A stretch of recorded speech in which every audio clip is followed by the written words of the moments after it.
Welcome to Solvetic, your channel to always learn technology easily.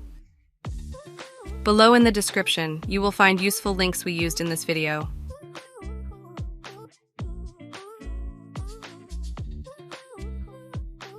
Today in Solvetic, we will see how to see saved items on Facebook. We start by opening Facebook and clicking on the account icon. After that, click on the saved icon. Here we can see the different elements that we have saved. Hey, remember to subscribe Solvetic channel.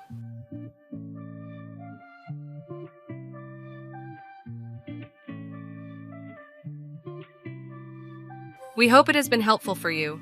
Here are links to watch more videos of your interest and subscribe to the Solvetic channel. Thank you.